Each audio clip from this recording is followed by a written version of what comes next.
అందరికీ నా హృదయపూర్వకమైన వందన.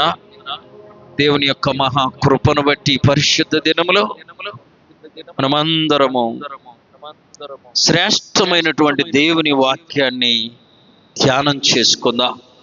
ఈ పరిశుద్ధ దినములో దేవుడు మనకిచ్చిన వాక్య భాగము, విశ్వాసికి ముగ్గురు శత్రువులు. విశ్వాసికి ముగ్గురు శత్రువు. ఎవరు విశ్వాసి అయితే వారికి ఎంతమంది శత్రువులు ఉన్నారు? ముగ్గురు శత్రువు. శత్రువు అనగానే మనకి ఎవడు గిట్టడో వాడు గుర్తుకొస్తాడు. అసలు వీళ్ళు శత్రువులే కాదు. ఈ లోకంలో దేవుణ్ణి వెంబడిస్తున్న ప్రతి ఒక్కరికి ముగ్గురు శత్రువులు ఉన్నారు. ఆ శత్రువులను జయించగలిగితే పరలోకం చేరుకుంటాము. ఆమేన్. ఆ ముగ్గురు శత్రువులు ఎవరో ఈ పరిశుద్ధ దినాన్ని ధ్యానం చేసుకుందాం.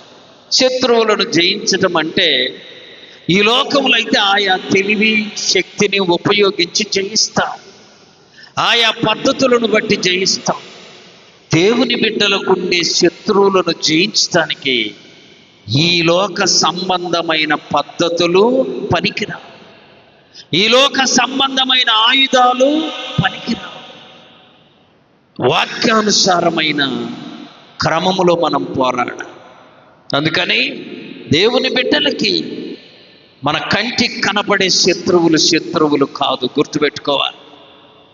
దేవుని బిడ్డలకి, దేవుని యందు విశ్వాసం వచ్చిన విశ్వాసులకు ముగ్గురు శత్రువులు ఉన్నారు. వారిని గురించి ఈ పరిశుద్ధ దినములో వాక్యానుసారంగా ధ్యానం చేసుకుందాం. మొదటి వాడు మన శరీరము. చెప్పండి, నీకు శత్రువు ఎవరు? నీ శరీరమే. మనకు శత్రువు మన శరీరమే. ఈ శరీరాన్ని జయించగలిగితే లోకములో దేనినైనా నువ్వు జయించగలుగుతావు. ఆమె ఆత్మేమో అన్ని విషయాలు వాక్యానుసారంగా చేద్దామంటది. తెల్లవారుతుందిలే ప్రార్థన చేసుకో, ఆత్మ మనకు చెప్తూ ఉంటుంది. కానీ శరీరం ఏమంటుందో తెలుసా? ఇంకా తెల్లారలేదులే, పడుకో, కొంచెం సేపు ఉండు, అందరిలో ఇలా వాళ్ళేలా వీళ్ళేలా అసలు శబ్దమే రాలా, పడుకో. శరీరం చెప్పే మాటలు. కాబట్టి ఆత్మ శరీరానికి, శరీరము ఆత్మకు పోరాటం జరుగుతూ ఉంటుంది. అందుకని మనకు మొదటి శత్రువు ఎవరు చెప్పాలి? చెప్పండి, శరీరం. చూడండి, వాక్యములో కూడా వ్రాయబడింది మాటలు. రోమీలకు రాసిన పత్రిక 7వ అధ్యాయము 14వ వచనం. రోమా 7:14 వచనం. ధర్మశాస్త్రం ఆత్మ సంబంధమైనదని, అయితే పాపమునకు అమ్మబడి శరీర సంబంధమై ఉన్నాం. ఈ శరీరం అట అమ్మబడింది దేనికి? శరీర సంబంధమైన ఆశకు. అవ్వ ఆ పండుకెళ్ళి చూడగానే ఆత్మ లోపల వద్దంటుంది, కానీ శరీరం వెళ్ళు, చూడు, పట్టుకో, ముట్టుకో, వాసన చూడు ఇలా చెప్తూ. అందుకనే ఎవరైనా పాపం చేసే వాళ్ళ కాడికి వెళ్ళి మనం చెబితే, చెప్పినప్పుడు ఏమంటారో తెలుసా? ఇంకా చెయ్యనే. ఆత్మ చాలా ఖచ్చితంగా ఒప్పుకుంటుంది, కానీ శరీరం ఏం చేస్తుందంటే మరలా అతనితో పాపము చేపిస్తుంది. శరీరం. 18వ వచనం, అదే రోమా 7:18. నాయందు అనగా నా శరీరమందు మంచిది ఏదియూ నివసింపదను, మంచిది ఏదియూ నివసింపదని నేను ఎరుగుదును. ఏది చేయాలనే కోరిక నాలో కలుగుచున్నదో కానీ అది నేను చేయలేకపోతున్నా. ఇప్పుడు వాక్యం వినగానే ఇంకెప్పుడు వాక్యానికి వ్యతిరేకంగా ఏమీ చెయ్యకూడదు అనిపిస్తుంది. కానీ ఇక్కడి నుంచి వెళ్ళిన తర్వాత నీ శరీరం మరలా నీతోటి పాపము చేపిస్తుంది. ఏది చెయ్యాలని అనుకుంటావు అది చేయలేకపోతున్నావు. దేనిని బట్టి? నీ శరీరమును బట్టి. ప్రియులారా, ఇంకా చూడండి, గలతీయులకు రాసిన పత్రిక 5వ అధ్యాయము 17వ వచనం. గలతీ 5:17. శరీరము ఆత్మకును, ఆత్మ శరీరమునకును ఒకదానికొకటి విరోధంగా పోరాటం చేస్తూ ఉంటుంది.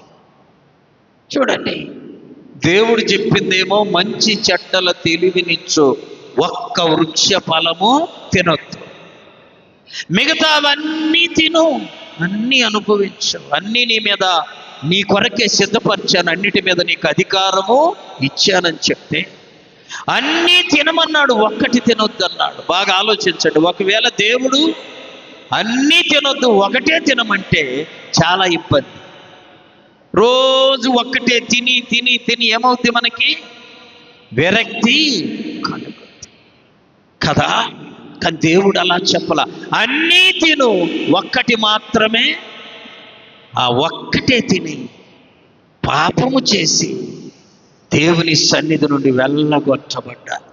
ఆది మానవులైన ఆదాము. ఒక అధికారి ఇంట్లో ఒక వాచ్మ్యాన్ ఉన్నాడట.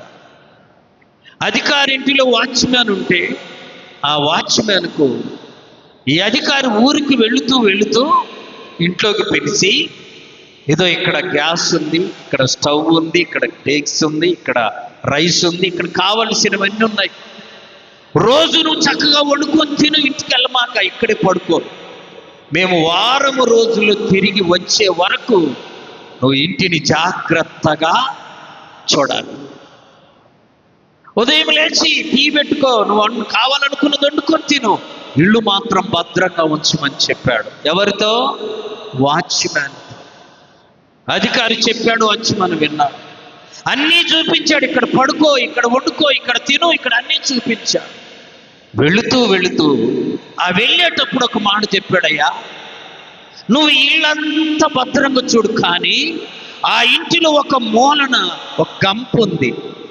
గంప తెలుసు కదా, ఆ గంప చూపించి దాన్ని మాత్రము నువ్వు ముట్టుకోమాక, దాని జోలికి నువ్వు పోమాక అని చెప్పాడు. ఇల్లంతా అధికారం ఇస్తుంది. అధికారి వెళ్ళిపోయాడు. ఈ వాచ్మెన్ ఇల్లంతా మొదటి రోజు చక్కగా శుభ్రపరుచుకున్నాడు, భోజనం చేసుకున్నాడు, తిన్నాడు, హాయిగా పడుకున్నాడు. 2వ రోజు అయింది, 3వ రోజు అయింది. ఇక రేపు అధికారి వస్తాడనగా ఈ రోజు ఈ వాచ్మెన్ అనుకుంటున్నాడట, ఎంత తిక్కలోడేనా, ఇల్లంతటి మీద నాకు అధికారం ఇచ్చా. గంప ఏం చేసింది? గంప ఎంత, దాని అధికారము ఎంత? గంప ముట్టుకోవద్దనడే. ఎందుకని ఆలోచించాడు మధ్యాహ్నం దాకా, సాయంకాలం దాకా ఆలోచించి అప్పుడట సాయంకాలం 4 అవుతా ఉంది. రేపు వస్తాడు యజమానుడు, అధికారి. అప్పుడు అనుకున్నాడట మనస్సులో, నేను వెళ్ళి ఒక్కసారి ముట్టుకొని ఆ గంప తీసి చూద్దాం, తర్వాత ఆయనకి ఏం తెలుసు, ఎప్పట్లాగా అక్కడే పెడదాం అనుకున్నాడు. వెళ్ళి ఆ గంపను అలా తీయగానే అందులో ఉన్న పావురము లేచి వెళ్ళిపోయాడు. లేచి ఏమి లేదు అందులో, ఏదో ఉందనుకున్నాడు కానీ ఇతను అందులో ఏమీ, పావురం వెళ్ళిపోయాడు. ఇక ఆ పావురాన్ని పట్టుకోవడానికి మనోడు తలుపేసి తాళమేసి దాని వెంటబడ్డాడు. దొరుకుద్దండి. ఈ చెట్టు మీద లేస్తే ఆ చెట్టు మీద లేస్తే ఊరంతా తిరిగాడు, అలసిపోయాడు. అసలు పావురం ఇటు వెళ్ళిందో ఇప్పుడు చీకటి పడేసరికి కనబడనే. మరుసటి రోజు ఉదయాన్నే అధికారి వచ్చాడు. వచ్చేసరికి సంతోషంగా స్వాగతం పలకాల్సిన ఇతను ఆ గుమ్మం దగ్గర కూర్చొని తల మీద టవల్ వేసుకొని దిమ్మరపోయి సిగ్గుతో అవమానంతో అక్కడ కూర్చొని, అధికారి వచ్చి చూసేసరికి మనోడు ఆనందంగా ఎలా ఉంటాడు? ఏం వెళ్ళిపోయింది? అదేం పెద్ద విలువైంది కాదు. కానీ అధికారి చెప్పిన మాట ఇతను తృణీకరించాడు, వదిలేశాడు. ఆయన చెప్పిన మాట దాటాడు. ఇక ఏంటయ్యా, జ్వరమా? కాదండి. మరి ఏంది అట్లా ఉన్నావు? ఏమీ లేదండి. సరే తలుపు తీయమంటే తలుపు తీశాడు. ఇల్లంతా చూస్తే చక్కగా ఉంది. మరి ఎందుకయ్యా ఇలా ఉన్నావు? అయ్యా, నువ్వు చెప్పినవన్నీ చేశాను, కానీ ఒక్కటి నువ్వు వద్దన్న పని చేశా. అంటే నీకు నా మీద విశ్వాసము, నేనంటే భక్తి, భయము. అయ్యా, నువ్వు వచ్చేసరికి అప్పట్లాగే గంప పెడదామనుకున్నా, నువ్వు చూడవు కదా అని అనుకున్నా. అంటే నా మాట మీద నీకు గౌరవము, ఇంకెప్పుడు నా ఇంటికి వైపుకు నీవు రాబాకని పంపించేశా.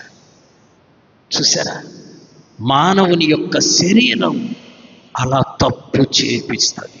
అందుకని అపోస్తలుడైన పౌలు గారు అన్నాడు, చూడండి, కొరింథీయులకు రాసిన మొదటి పత్రిక 9వ అధ్యాయము 7వ వచనం. 9:7 మొదటి కొరింథీ 9:7. ఎవడైనను తన సొంత ఖర్చు పెట్టుకొని దండులో కొలువు చేయున తినని వాడెవడు? మందను కాసి మంద పాలు తాగని వాడు ఎవడు? చెప్పుచూ ఉన్నాను. చూడండి, పౌలు గారు తన యొక్క శరీరమును గురించి వివరిస్తున్నాడు. ఇప్పుడు ఎవరినన్నా ఎందుకు తప్పు చేసావయ్యానంటే, తప్పు చేయనోడు ఎవడయ్యా? తప్పు ఎదురు ప్రశ్న. ఒక చోట పెళ్ళికి వెళితే పెళ్లి కొడుకు దాగి ఉన్నాడు. ఎవరు చెప్పండమ్మా? పెళ్లి కొడుకు. ఎవరిది పెళ్ళో, ఎవరికి పెళ్ళి అవుతుందో వాడు దాగి ఉన్నాడు. నేనుండి ఆ పెళ్ళి మాట్లాడిన ఆయన దగ్గరికి వెళ్ళి, ఏందా ఇట్లా తాగనోడు ఎవడో చూపి అంటూ. చూసా, నాకేం పని లెక్క పెట్టానా? పెళ్ళికి చూసేది మానుకొని తాగనోళ్ళని లెక్క పెట్టి, తాగనోడు ఎవడో నాకు చూపి.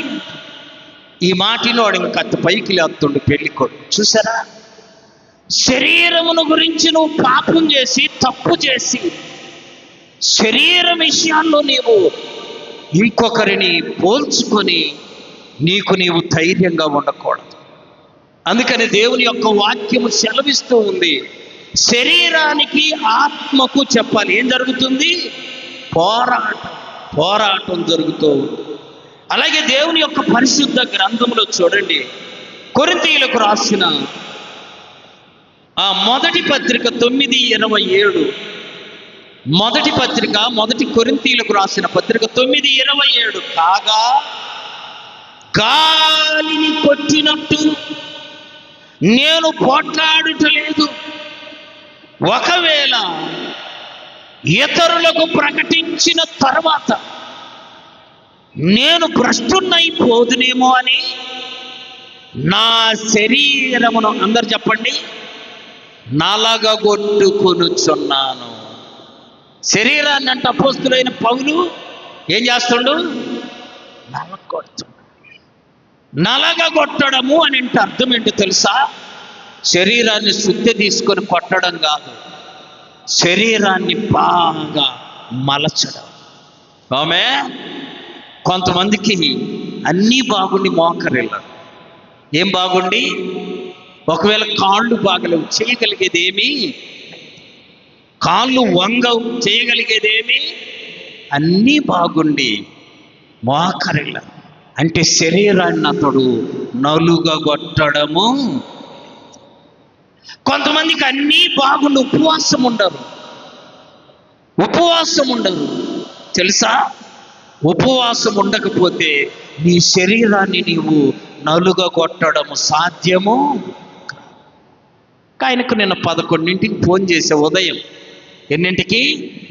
11ంటికి. ఫోను తీయలా. గంట తర్వాత ఫోన్ చేసి, నేను నిద్రపోతున్నాయి. ఎన్నింటికి? ఇంకేమింటది వాడి శరీరం, వాడి మాట ఏమింటది? ఎలా వింటది?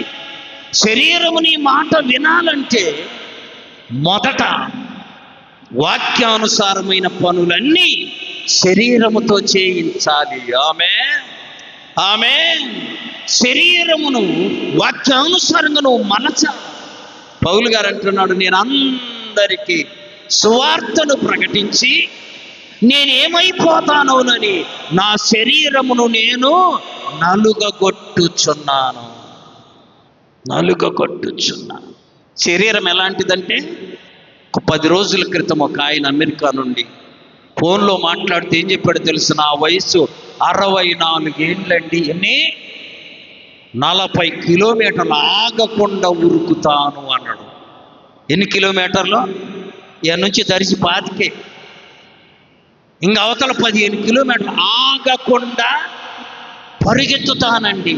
ఈ మధ్య అమెరికాలో పోటీలు పెట్టారండి, 40 కిలోమీటర్లు ఆగకుండా పరిగెత్తడం పోటీ పెడితే నేను గెలిచానండి అంటున్నాడు. చూసారా ఎలా అయ్యా అని నేను అడిగితే, రోజు పరిగెత్తడం నువ్వు మొదలు పెడితే నీ శరీరం నువ్వు చెప్పినట్టు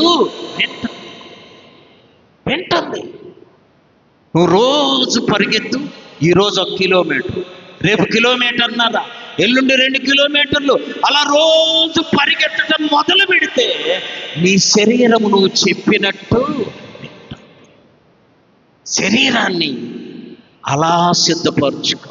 64 సంవత్సరాలట ఎన్ని కిలోమీటర్లు పరిగెత్తాడు తెలుసా? 40 కిలోమీటర్లు ఆగకుండా. మీరు ప్రయత్నం చేసి చూడండి.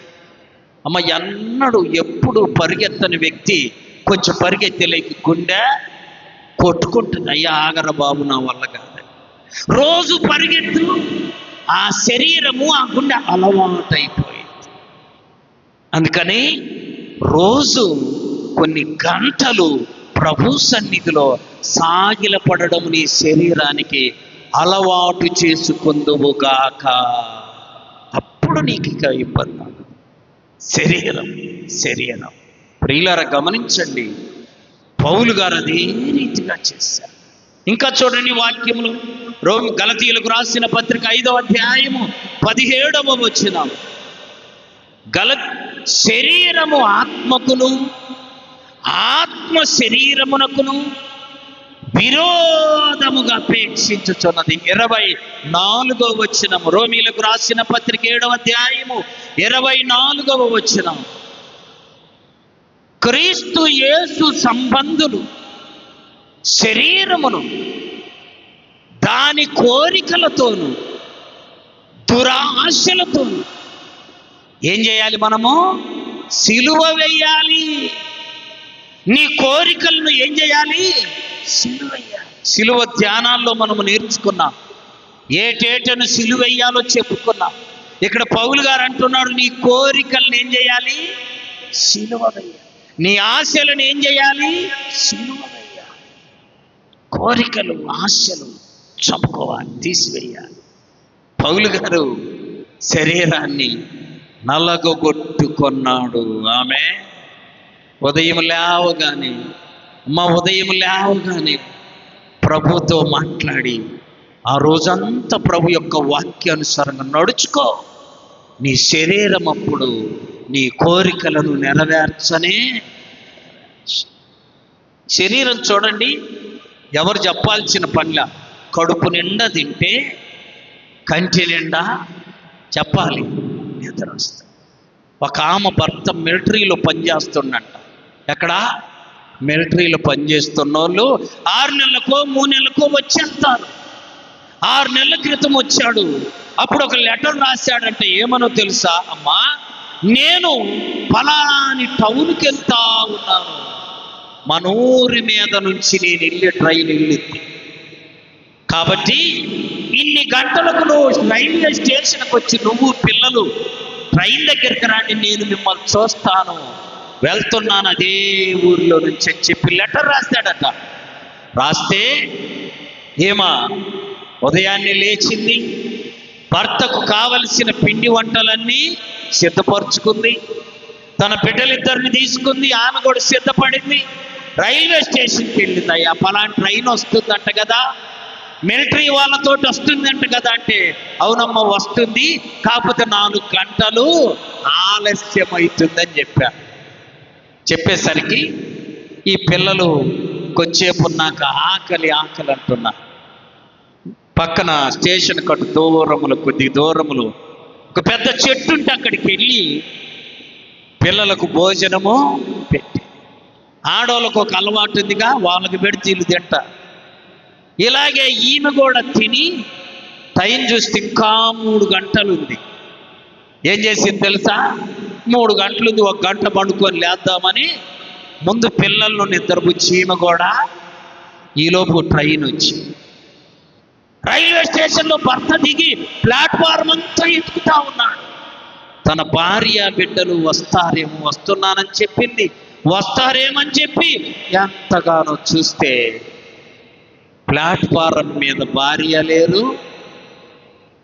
ఎంతసేపు ఆగుద్ది ట్రైను ఇప్పుడు మనకు ట్రైన్ గురించి బాగా తెలుసు. ఇప్పుడు కనిగిరి అవతల వాళ్ళకి ట్రైన్ అంటే, నా పెళ్ళికి వచ్చి కొంతమంది ఇవాళ ఎక్కినమయ్యా రైలు అంటారు. అంటే అప్పటిదాకా వాళ్ళకి ట్రైను తెలియదు. మనకు ఎప్పటి నుంచో తెలుసు, ఎందుకు పక్కనే ట్రైన్ ఉంది, టిక్కెట్ కొనకుండా పోతుంటాం కాబట్టి మనకు బాగా తెలుసు. ఎంతసేపు ఆగుద్ది స్టేషన్లో? 5 నిమిషాలు, 3 నిమిషాలు. ట్రైన్ ఆగింది, వెళ్ళిపోయింది. ఈమెకు 1 గంట, 2 గంటలు, 3 గంటల తర్వాత మెలకు వచ్చింది. చూసేసరికి ట్రైన్ ఏమైంది? తిండిని నమ్ముకుంటే నీకు జరిగేది అదే. ఆమె తిండిని నమ్ముకుంటే నువ్వు చేరాల్సిన స్థలానికి తిండి నాపు. పౌలు గారు అంటాడు, అయ్యా మేము ఆకలితో ఉన్నాము. ఎలా ఉన్నాడు అంటే తిండికి లేకనా? చెప్పండి, లేక శరీరాన్ని నలుగు కొట్టుకున్నాడు. మొదటి శత్రువు ఎవరో చెప్పండమ్మా. ఎంతసేపు చెప్పినా మనకి ఎక్కది ఈ మాట. నీకు శత్రువు అంటే మా ఇంటి పక్కోడంట. ఈ శత్రువులు నిలబడేవాళ్ళు కాదు తెలుసా? నీకు మొదటి శత్రువు శరీరము. దీన్ని ఏం చేయాలి నువ్వు? చెప్పండి. నలగొట్టాలంటే ప్రార్థన, ఉపవాసము, వాక్య. తెలుసా? నేను ఒకళ్ళింటికి ప్రార్థనకు రమ్మంటే వెళ్తే ఆయన బైబిల్ పెట్టుకోండు, ఈ కాళ్ళు 2 ఎదురుగా కుర్చీలో పెట్టుకోండు, బాగా తిండి వేసుకోండు, బైబిల్ ఎట్టనే ఉంది, ఆయన నిద్రపోతాడు. బైబిల్ చదివే పద్ధతి అది? చెప్పండి, కాదు. బైబిల్ చదువు. నువ్వు యువతివి, యువకుడు అయితే వాకరిల్లి బైబిల్ చదవాల. చప్పట్లు కొట్టి ప్రభును మహింపరచు. మోకాళ్ళ జబ్బు లేకపోతే మోకరిల్లి ప్రార్థన చేయాలి. నేనైనా ఎంతసేపుకు లేస్తాడో అని నేను ఇంకొక కుర్చీ కాలుంటే అట్లా కూర్చున్నాం, చూస్తా ఉన్నా. మామూలు నిద్రలో నుంచి గొరకలేగిపోయాడు. గొరక పెట్టి నిద్రపోతాడు. కాళ్ళు కుర్చీ, కూర్చోనో కుర్చీ, బైబిల్ పెట్టుకోనో కుర్చీ. నువ్వెక్కడ చదువుతావు? జాగ్రత్త. శరీరమును అది చెప్పినట్టు మనము ఎన్నడూ వినకు. బైబిల్ చదివే పద్ధతి అది, ప్రార్థన చేసే పద్ధతి, బైబిల్ చదివే పద్ధతి. ఆఖరిల్లు నీ శరీరాన్ని నువ్వు సిద్ధపరచుకో. 2వ శత్రువు చూడండి, దేవుని యొక్క వాక్యం బోధిస్తూ ఉంది, లోకం. నీకు 2వ శత్రువు ఎవరు? మొదటి శత్రువు ఎవరు? రెండవ శత్రువు లోకం. లోకం చెప్పినట్టు నువ్వు నడిస్తే కూడా పరలోకానికి చేరనే. చూడండి, వాక్యం సెలవిస్తుంది. యోహాను గారు రాసిన మొదటి పత్రిక 2వ అధ్యాయము 15, 16 వచ్చిన, ఈ లోకమునైనను లోకములో ఉన్న వాటినైనను ప్రేమించు. ఆమె ఏం ప్రేమించకూడదంట? లోకమును, లోకములో ఉన్న వాటిని. ఏమున్నాయి లోకములో? శరీరాశ, నేత్రాశ, జీవపు. శరీరాశ నమ్మబాక, నేత్రాశ నమ్మబాక, జీవపు డమ్మం. ఇవి దేవుని వలన పుట్టినవి కావు అని బైబిల్. ఎవడైనను ఈ లోకమును ప్రేమించిన ఎడల దేవుని ప్రేమ వానిలో ఉండదు. ఆమేన్. చూసారా, లోకాన్ని ప్రేమించుగాక, దేవుని ప్రేమ నీలో ఉండదు. చూడండి ప్రియులరా, యోహాను రాసిన సువార్త 15వ అధ్యాయం 18వ వచనం. యోహాను సువార్త 15:18 చదువా. నేను లోక సంబంధిని, ఆ లోకము మిమ్మును ద్వేషించును.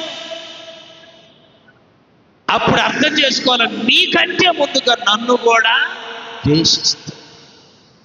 లోకం ద్వేషిస్తుంది. లోకం నిన్నెప్పుడు ప్రేమించదు.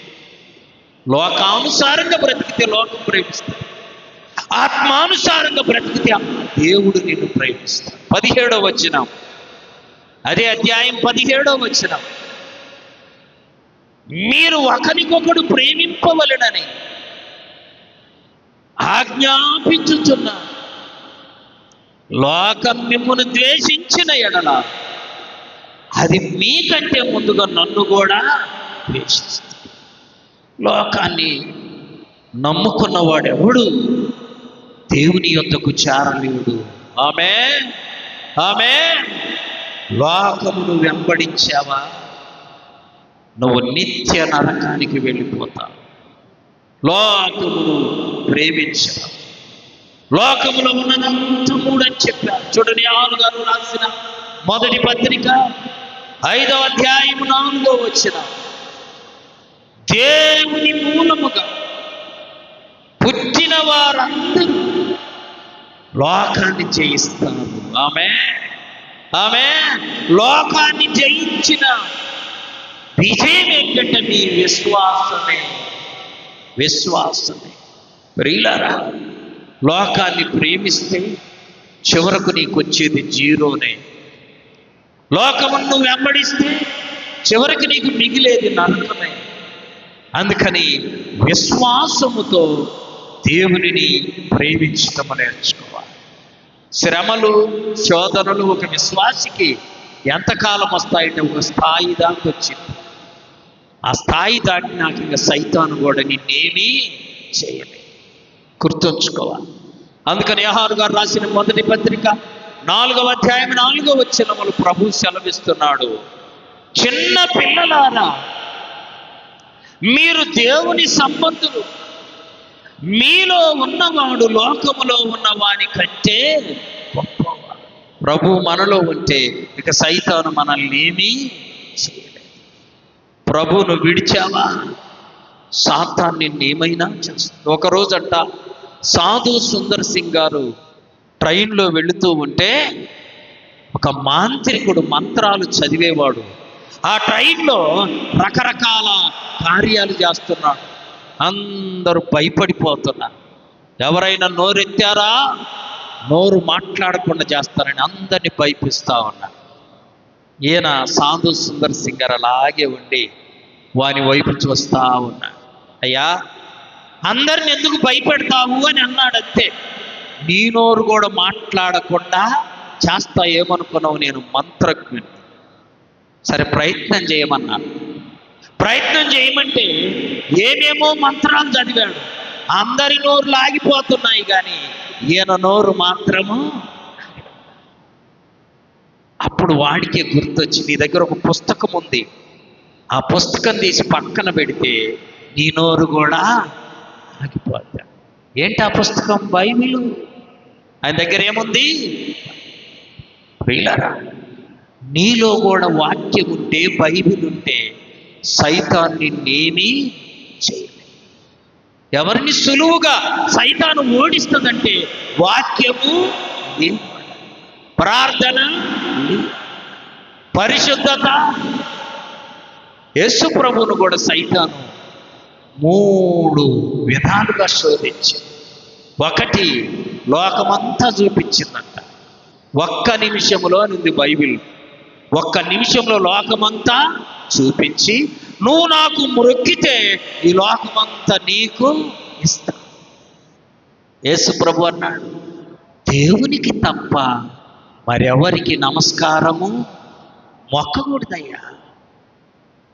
దేవుడు చెప్పాడేమని, నేను తప్ప వేరొక దేవుడు నీకు.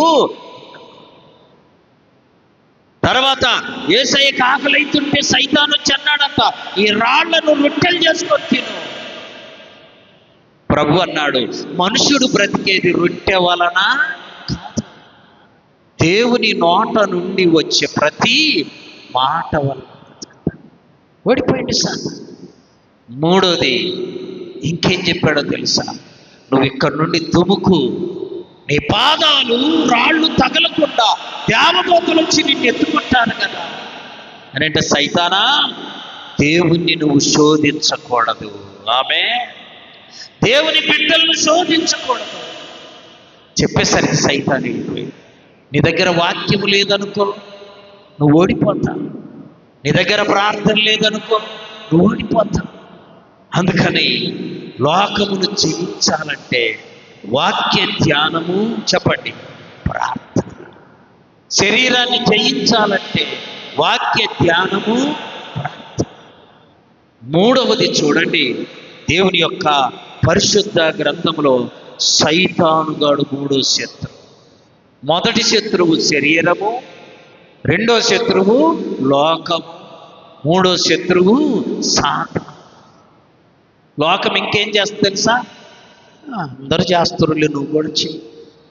నా దగ్గరికి ఒక ఆయన బండి కొనుక్కొని, కొత్త బండి, ప్రార్థనకు బండి వచ్చేవాడు, బాగా ప్రార్థన చేసే వ్యక్తి, బాగా బైబిల్ చదివే వ్యక్తి, పాటలు పాడే వ్యక్తి, బండి కొని నిమ్మకాయలు కట్టుకొని వచ్చి అవి తీసి లోపల పెట్టి చర్చి ముందు పెట్టి ప్రార్థన చేయమన్నా. నేను ప్రార్థన చేశాను. ప్రార్థన చేసేట్లా వెళ్ళగానే లోపల నుండి నిమ్మకాయలు తీసి కడతా. మా వబ్బాపురంలో ఒక ఆమె మాటలు మారాను, నా పేరేంది చెప్పండి అమ్మా, మాటలు మారా, ఆ పేరే అయ్యా యాందయ్యా, ఇప్పుడు దాకా ప్రార్థన చేయించుకొని ఆయన అట్ట బాగా నిమ్మకాయలు కడుతున్నాడు. నాకు ఇంట్లో కినిపడుతుంది ఆ మాట. ఆ పేరేం పేరు? ఆ మాటలు పెద్దగా నింది. నేను త్వరగా బయటకు వచ్చి చూసేసరికి ఏం కడుతుండు? ఏందయ్యా ఈ పని? ప్రార్థనే, నిమ్మకాయలు. లోకమన చెప్పింది, నువ్వు లోకాన్ని అనుసరించకూడదు. ఈ సైతాన్ ఏం చేస్తుంది? నిన్ను ముందుగా లోకస్తుని ద్వారా తన యొద్దకు నడిచేలా చేస్తుంది. చూడని వాక్యములు సెలవిస్తుంది. కొరింథీయులకు రాసిన 2వ పత్రిక 11వ అధ్యాయం 3వ వచనం. కొరింథీయులకు రాసిన 2వ పత్రిక 11వ అధ్యాయం 3వ వచనం.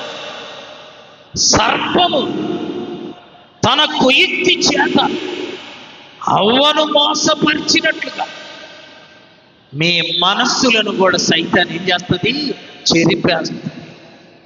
చెరిపేస్తుంది. నేను చెప్పా కదా, అవ్వ మంట మొదట ఆ పండుకెళ్ళి చూస్తా ఉందంట. చూస్తూ బైబిల్లో రాయబడింది, చూపునకు రమ్యమైనదంట. చూపునకు అంటే ఆ పండు చూడటానికి అందంగా చూస్తూ అనుకుందంట, దేవుడు తినొద్దన్నాడు కానీ చూడొద్దన్నాడా అని అనుకుంది. దేవుడు ఏం చెప్పాడు? మీరు ఆ పండు తినొద్దు అన్నాడు కానీ చూడొద్దని లేదు కదా అని చూసి. తినొద్దన్నాడు కానీ దగ్గరికి పోవద్దన్నాడా అని పోయింది. తినొద్దన్నాడు కానీ ముట్టుకోవద్దన్నాడా అని ముట్టుకుంది. తినొద్దన్నాడు కానీ కొయ్యొద్దన్నాడా? చూడండి, తనకు తానే సైతాన్ అలా తెప్పిస్తుంది. సైతాన్ అలాంటి ఆలోచన తెప్పిస్తుంది. కోసిన తర్వాత తినొద్దన్నాడు కానీ, చెప్పండి, దాన్ని కొరకొద్దన్నాడు. కొరికిన తర్వాత ఎంత చేసినవు తినరాది. గుర్తుపెట్టుకోవాలి సైతాను మెల్లగా. అందుకనే ఒకసారి ఒక దైవజనుడు చెప్పాడు, సైతాను 10 మెట్లు అంట. ఎన్ని మెట్లు? ఒక్కసారి దగ్గరికి పానీయదు. 1 మెట్టు ఎక్కనిస్తుంది, 2 మెట్టు ఎక్కనిస్తుంది, 3వ మెట్టు మెల్లగా చివరికి 10 మెట్లు ఎక్కగానే అవతల నరకములో పడేలా చేసింది. అందుకని ప్రియులరా, కుయుక్తితో మోసపరిచిద్ది సాతాను. కుయుక్తి అంటే మోసముతో నిన్ను తన వశము చేసుకోండి. చూడండి వాక్యములో తిమోతికి రాసిన మొదటి పత్రిక 4వ అధ్యాయం 1వ వచనం. మొదటి తిమోతి 4:1 చదువుమా. అయితే కడవరి దినములలో కొందరు అబద్ధికుల వేషధారణ మోసపరచుచు ఆ దురాత్మల యందును దయ్యముల బోధంట. ఏ బోధ? దయ్యముల బోధ. ప్రియులారా, బోధ ఈనాడు చాలా మంది లోకములో దయ్యాల బోధ చేస్తూ ఉన్నారు. చెప్పులు వేసుకొని, ఒక ఆయన షూ వేసుకొని, బూట్లు వేసుకొని ఈ స్టేజి మీద వాక్యం చదువుతున్నాడు. ఏమనాలి? అది దయ్యాల బోధ. గుర్తుపెట్టుకో. అన్యుడు కూడా దేవుని గుడిలోకి చెప్పులతో రాడు, చెప్పులు ఇడిచే వస్తాడు. గమనించు, దయ్యముల బోధది. వారానికి ఒకరోజు సినిమా చూస్తే ఏం కాదులే, దయ్యముల బోధది. వారానికి ఒకరోజు మందిరానికి పోతే చాలే, దయ్యముల బోధది. తీరినప్పుడు ప్రార్థన చేస్తే చాలే, ఇదే బోధ, దయ్యాల బోధ. దయ్యాల బోధ.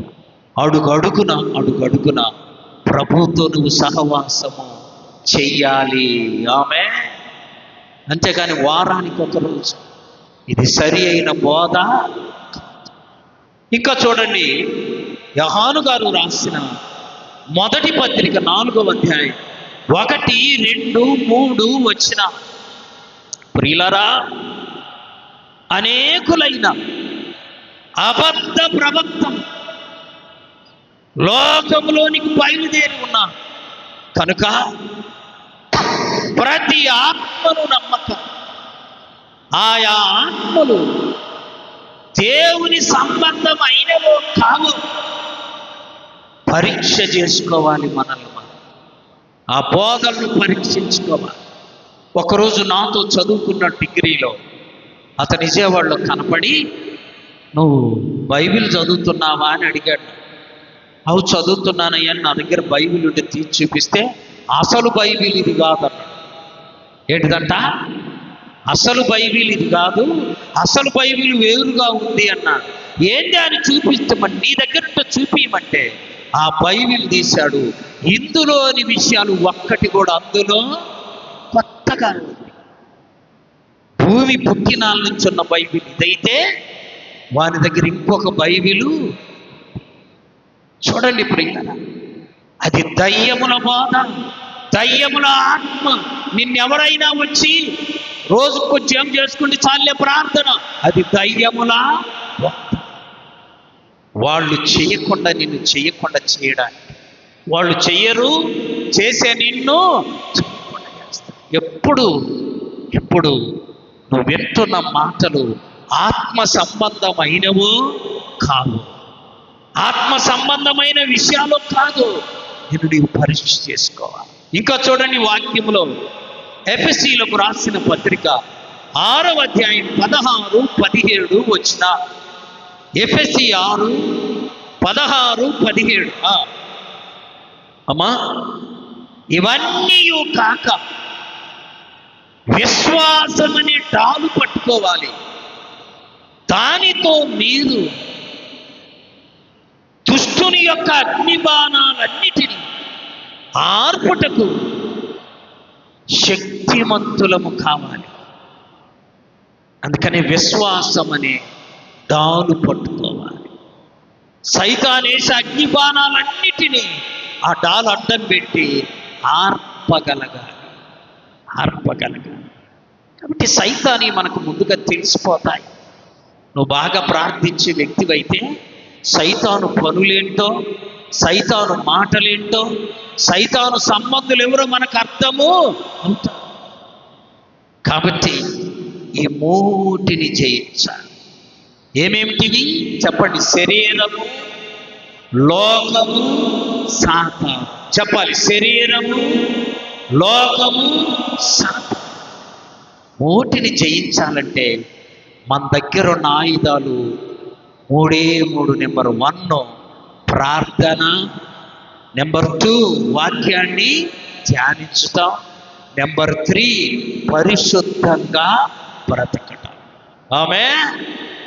3 శత్రువులను 3 కార్యాల ద్వారా జయించాలి. చూడండి, నిర్గమకాండం 17వ అధ్యాయము, నిర్గమకాండం 17వ అధ్యాయం 11వ వచనం. మోషే తన చెయ్యి పైకెత్తినప్పుడు ఇశ్రాయేలీయులు గెలిచిరి. చూసారా? నువ్వు గెలవాలంటే, నువ్వు లోకాన్ని ఓడించాలంటే, నువ్వు సైతానును ఓడించాలంటే, నువ్వు నీ శరీరాన్ని ఓడించాలంటే నీ చేతులు ప్రభు తట్టు చాపి ప్రార్థన చెయ్యి. ప్రార్థన ప్రతి శోధనను జయించేలా చేస్తుంది. యేసయ్య కూడా ఆ మాట చెప్పాడు. చూడండి, లూకాసు వార్త 22వ అధ్యాయం 40వ వచనం నుండి 43వ వచనం వరకు. ఆ చోట చేరి ఆయన వారితో, మీరు శోధనలో ప్రవేశించకుండా ఉండాలంటే ప్రార్థన చేయాలి. ఆమేన్. యేసయ్య కూడా ఆ సమయంలో ఎలా చేశాడు ప్రార్థనమ్మా? తన చెమట రక్తముగా మారేలా ప్రార్థన చేశాడు. ప్రార్థనలోని సైతాన్యం చేయలేదు, వాక్యములోని సైతాన్యం చేయలేదు, పరిశుద్ధతలోని సైతానేమి. దాని యొక్క 3 వాటమి చూడాలంటే నీ దగ్గర ఈ 3 కార్యాలు ఉండాలి. ఆమేన్. లోకాన్ని, శరీరాన్ని, సైతాన్ను జయించాలంటే ప్రార్థన, వాక్య ధ్యానము, పరిశుద్ధత, ఈ 3 నీలో ఉన్నప్పుడు సైతాన్ని నేమి చెప్పాలి. సైతాన్ని నేమి చేయాలి. ఈ 3 లేకపోతే సైతాను వచ్చి నీ దగ్గర నివాసము చేస్తాడు. కాబట్టి మనము విశ్వాసముతోటి ఈ 3 పరిశుద్ధ క్రియలతో 3ను జయించి 3 మనల్ని ఓడించే ఉన్నవి. వేటివి? సైతాను, లోకము, శరీరం. ఈ 3 జయించి ప్రభుకిష్టులముగా కొనసాగుదుముగాక. యేసు ప్రభువారు ఈ లోకములో జీవించినప్పుడు ఆయన ఎక్కడా కూడా సుఖపడిన సందర్భము లేదు. బాగా నిద్రపోయాడనుందా? చెప్పాలి. లేదు. బాగా తిన్నాడనుందా? లేదు. బాగా ఇంట్లో బెడ్ మీద పడుకున్నాడనుందా? అసలు ఆయనకు ఇల్లే కదా. కానీ ప్రభు మనకి ఇవన్నీ ఇచ్చాడు.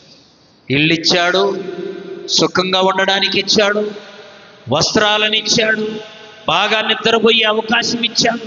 కానీ మనము ఆయన వలె ప్రార్థించవలసిన వారమై ఉన్నాం. ప్రభు ప్రార్థన చేశాడు. ఆయన చెమటంట రక్తములాగా మారేలా ప్రార్థన చేశాడు. అసలు నువ్వు ప్రార్థన చేస్తే చెమట పడుతుందా? చెప్పాలి. చెమట పట్టేటట్టు ప్రార్థన చేస్తున్నావా? అలా చేయడం లేదు. చెమట పట్టడం అంటే ఎక్కువ ప్రార్థన చేయడం. ప్రార్థన నీ దగ్గరుంటే సైతాన్ నీ దగ్గరికి రా. వాక్యము నీ దగ్గరుంటే సైతాన్ నీ దగ్గరికి రా. పరిశుద్ధత నీ దగ్గరుంటే సైతాన్ నీ దగ్గరికి. గుర్తుపెట్టుకొని ఈ 3 కార్యాల ద్వారా 3 శత్రువులను జయించుదుముగాక. మోకరించండి, ప్రార్థన చేసుకుందాం.